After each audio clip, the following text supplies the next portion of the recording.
Quick 25ಗೆ ಸ್ವಾಗತ. ನಾನು ಪ್ರಮೋದ್. ಈ ಕ್ಷಣದ 25 ಸುದ್ದಿಗಳನ್ನು ಕ್ವಿಕ್ ಆಗಿ ನೋಡ್ಕೊಂಬೋಣ.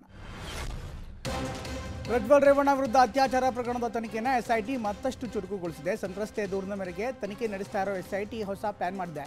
10 ದಿನದಲ್ಲಿ ತನಿಖೆ ಮುಗಿಸಿ ಚಾರ್ಜ್ ಶೀಟ್ ಸಲ್ಲಿಸಿದ್ದು ಪ್ರಜ್ವಲ್ ಬಂಧನಕ್ಕೆ ಬಲೆ ಬೀಸಲಿದೆ.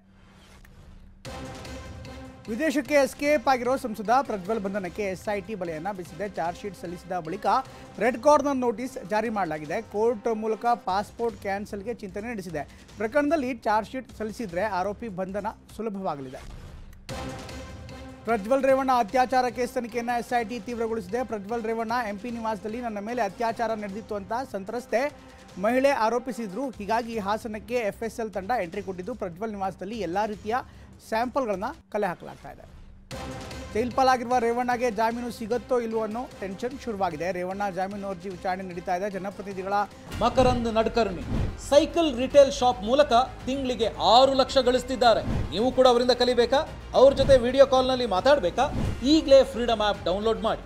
ವಿಶೇಷ ಕೋರ್ಟ್ನಲ್ಲಿ ವಿಚಾರಣೆ ನಡೀತಾ ಇದ್ದು ಎಸ್ಐಟಿ ಪರ ಎಸ್ಪಿಪಿ ಜಯನಾ ಕೊತೋರಿ ವಾದವನ್ನು ಮಂಡಿಸಿದ್ದಾರೆ. ರೇವಣ್ಣ ಪರ ವಕೀಲ ಸಿವಿ ನಾಗೇಶ್ ಪ್ರತಿವಾದವನ್ನು ಮಾಡ್ತಾ ಇದ್ದಾರೆ.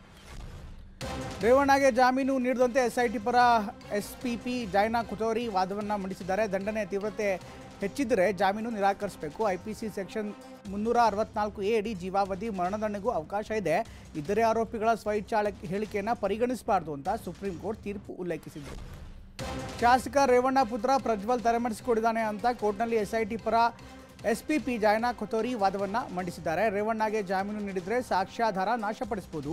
ಆರೋಪಿ ಪ್ರಭಾವಿ ಎಂಬ ಅಂಶವನ್ನು ಪರಿಗಣಿಸಬೇಕು ಅಂತ ಹೇಳಿದರು. ತನಿಖಾಧಿಕಾರಿ ವರದಿ ಎಲ್ಲಿದೆ ಎಂದು ಎಸ್ಐಟಿ ಪರ ಎಸ್ಪಿಪಿ ಜಡ್ಜ್ ಸಂತೋಷ್ ಗಜಾನನ್ ಭಟ್ ಪ್ರಶ್ನೆ ಮಾಡಿದರು. ಆಗ ಮುಚ್ಚಿದ ಕವರ್ನಲ್ಲಿ ತನಿಖಾಧಿಕಾರಿ ವರದಿಯನ್ನು ಎಸ್ಟಿಐಪಿ ಪರ ಎಸ್ಪಿಪಿ ಜಯನಾ ಕೊತೋರಿ ಅವರು ಸಲ್ಲಿಸಿದರು. ಮುಚ್ಚಿದ ಲಕೋಟಿಯಲ್ಲಿ ವರದಿಗೆ ಸಿವಿ ನಾಗೇಶ್ ಆಕ್ಷೇಪವನ್ನು ವ್ಯಕ್ತಪಡಿಸಿದರು. ಮುಚ್ಚಿದ ಲಕೋಟಿಯಲ್ಲಿ ವರದಿಯ ಸಲ್ಲಿಕೆಗೆ ಸಿವಿ ನಾಗೇಶ್ ಆಕ್ಷೇಪವನ್ನು ವ್ಯಕ್ತಪಡಿಸಿದ್ದಾರೆ. ಮುಚ್ಚಿದ ಲಕೋಟಿಯಲ್ಲಿ ವರದಿ ನೀಡಬಾರದು ಎಂದು ಸುಪ್ರೀಂ ಕೋರ್ಟ್ ತೀರ್ಪಿದೆ. ಬಳಿಕ ರೇವಣ್ಣ ಪರ ವಕೀಲರಿಗೂ ಕೂಡ ಎಸ್ಐಟಿ ವರದಿಯ ಪ್ರತಿ ನೀಡಲಾಯಿತು.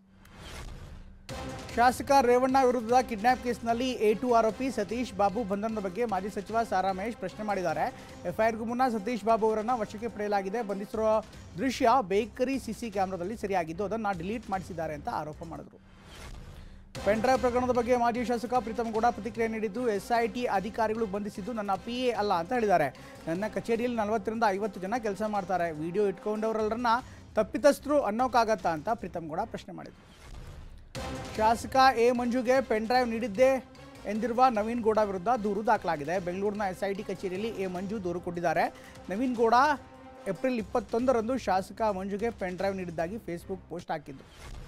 ಪೆನ್ಡ್ರೈವ್ ಪ್ರಕರಣವನ್ನು ಸಿಬಿಐಗೆ ವಹಿಸುವಂತೆ ಜೆಡಿಎಸ್ ಪ್ರತಿಭಟನೆ ನಡೆಸಿದೆ. ನೆಲಮಂಗಲದಲ್ಲಿ ಜೆಡಿಎಸ್ ಕಾರ್ಯಕರ್ತರ ಪ್ರತಿಭಟನಾ ರ್ಯಾಲಿ ನಡೆಸಲಾಯಿತು. DCM DK ಶಿವರಾಮೇಗೌಡ ವಿರುದ್ಧ ಧಿಕ್ಕಾರ ಕೂಗಿ ಆಕ್ರೋಶವನ್ನು ಹೊರಹಾಕಿದ್ರು. ಕಾರ್ಯಕರ್ತರು HDD ಕುಟುಂಬ ಮುಗಿಸಲು DK ಯತ್ನ ಮಾಡ್ತಾ ಇದ್ದಾರೆ ಅಂತ ಆರೋಪಿಸಿದರು.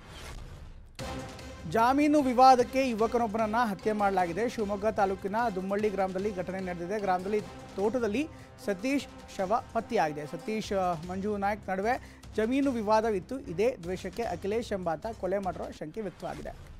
ಲೋಕಸಭೆ ಚುನಾವಣೆ ಕಣದಲ್ಲಿ 4ನೇ ಹಂತದ ಮತದಾನ ನಡೀತಾ ಇದೆ. 10 ರಾಜ್ಯಗಳ 96 ಲೋಕಸಭಾ ಕ್ಷೇತ್ರಗಳಲ್ಲಿ ಮತದಾನ ಬಿರುಸಿನಿಂದ ಸಾಗಿದೆ. ಮಧ್ಯಾಹ್ನ 1 ಗಂಟೆವರೆಗೆ 40.32% ಮತದಾನ ಆಗಿದೆ. ಮತದಾರರು ಉತ್ಸಾಹದಿಂದ ಬಂದು ಹಕ್ಕು ಚಲಾಯಿಸ್ತಾ ಇದ್ದು ಸಂಜೆ 6 ಗಂಟೆವರೆಗೆ ಅವಕಾಶ ಇದೆ. ಹೈದರಾಬಾದ್ನ ಜೂಬ್ಲಿ ಹಿಲ್ಸ್ನಲ್ಲಿ ಜೂನಿಯರ್ NTR ಕುಟುಂಬ ಸಮೇತರಾಗಿ ಆಗಮಿಸಿ ವೋಟಿಂಗ್ ಮಾಡಿದರು. ನಟ ಚಿರಂಜೀವಿ ಕೂಡ ಕುಟುಂಬ ಸಮೇತ ಆಗಮಿಸಿ ಹಕ್ಕು ಚಲಾಯಿಸಿದರು. ಇದನ್ನು ಜೂಬ್ಲಿ ಹಿಲ್ಸ್ನಲ್ಲಿ ನಟ ಅಲ್ಲು ಅರ್ಜುನ್ ಕೂಡ ಸರತಿ ಸಾಲಿನಲ್ಲಿ ನಿಂತು ಮತದಾನವನ್ನು ಮಾಡಿದರು. ತೆಲಂಗಾಣದಲ್ಲಿ ಲೋಕಸಭಾ ಚುನಾವಣಾ ಕಣ ರಂಗೇರಿದೆ. ಆಂಧ್ರಪ್ರದೇಶದಲ್ಲಿ ಜನಸೇನಾ ಪಕ್ಷದ ಮುಖ್ಯಸ್ಥ ಪವನ್ ಕಲ್ಯಾಣ್ ಮಂಗಳಗಿರಿಯ ಮತಗಟ್ಟೆಯಲ್ಲಿ ವೋಟಿಂಗ್ ಮಾಡಿದರು. ಇನ್ನೊಂದೆಡೆ ಆಸ್ಕರ್ ಪ್ರಶಸ್ತಿ ವಿಜೇತ MM ಕೀರ್ವಾಣಿ ಜೂಬ್ಲಿ ಹಿಲ್ಸ್ ಮತಗಟ್ಟೆಯಲ್ಲಿ ಹಕ್ಕು ಚಲಾಯಿಸಿದರು. ಆಂಧ್ರಪ್ರದೇಶದ ಕಾಂಗ್ರೆಸ್ ಅಧ್ಯಕ್ಷೆ YS ಶರ್ಮಿಳಾ ವೋಟ್ ಮಾಡಿದರು. ಕಡಪ ಲೋಕಸಭಾ ಕ್ಷೇತ್ರದ ಕಾಂಗ್ರೆಸ್ ಅಭ್ಯರ್ಥಿಯೂ ಆಗಿರುವ ಶರ್ಮಿಳಾ ತಮ್ಮ ಹಕ್ಕು ಚಲಾಯಿಸಿದರು. ಕಡಪದಲ್ಲಿ YSR ಕಾಂಗ್ರೆಸ್ ಪಕ್ಷದ ಹಾಲಿ ಸಂಸದ ಅವಿನಾಶ್ ರೆಡ್ಡಿ, TDPಯ ಚಂಡಿಪಿ ರಲ್ಲ ಭೂಪೇಶ್ ಸುಬ್ರಹ್ಮಣ್ಯ ರೆಡ್ಡಿ ಸ್ಪರ್ಧಿಸಿದ್ದಾರೆ. ತೆಲಂಗಾಣದ 17 ಲೋಕಸಭಾ ಕ್ಷೇತ್ರಗಳಿಗೆ ಮತದಾನ ನಡೀತಾ ಇದ್ದು ಮುಖ್ಯಮಂತ್ರಿ ರೇವಂತ್ ರೆಡ್ಡಿ ಕುಟುಂಬ ಸಮೇತರಾಗಿ ಮೆಹಬೂಬಾನಗರದ ಕ್ಷೇತ್ರದ ಕೋಡಂಗಲ್ನಲ್ಲಿ ಮತದಾನವನ್ನು ಮಾಡಿದರು.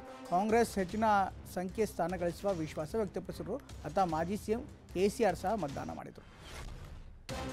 ಆಂಧ್ರ ಪ್ರದೇಶದಲ್ಲಿ ಲೋಕಸಭಾ ಚುನಾವಣೆ ಮತ್ತು ವಿಧಾನಸಭಾ ಚುನಾವಣೆ ಕಣ ಹೈವೋಲ್ಟೇಜ್ ಪಡೆದುಕೊಂಡಿದೆ. ಆಂಧ್ರ ಪ್ರದೇಶದ ಸಿಎಂ ಜಗನ್ ಮೋಹನ್ ರೆಡ್ಡಿ ಕಡಪ ಕ್ಷೇತ್ರದಲ್ಲಿ ಹಕ್ಕು ಚಲಾಯಿಸಿದರು. ಇನ್ನೊಂದು ಕಡೆಗೆ ಆಂಧ್ರದ ಮಾಜಿ ಸಿಎಂ ಚಂದ್ರಬಾಬು ನಾಯ್ಡು ಗುಂಟೂರು ಮತಗಟ್ಟೆಯಲ್ಲಿ ಮತವನ್ನು ಹಾಕಿದರು.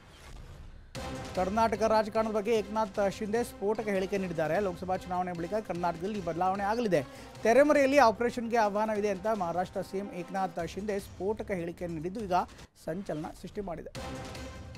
ನಾಥ್ ಮಾದರಿ ಆಪರೇಷನ್ ಎಲ್ಲ ಕಡೆ ಫೇಮಸ್ ಆಗಿದೆ, ಅದೇ ಮಾದರಿ ಆಪರೇಷನ್ಗೆ ಕರ್ನಾಟಕದಿಂದ ಕೂಡ ಆಹ್ವಾನ ಬಂದಿದೆ ಅಂತ ಮಹಾರಾಷ್ಟ್ರ ಸಿಎಂ ಏಕನಾಥ್ ಶಿಂದೆ ಹೇಳಿದ್ದಾರೆ.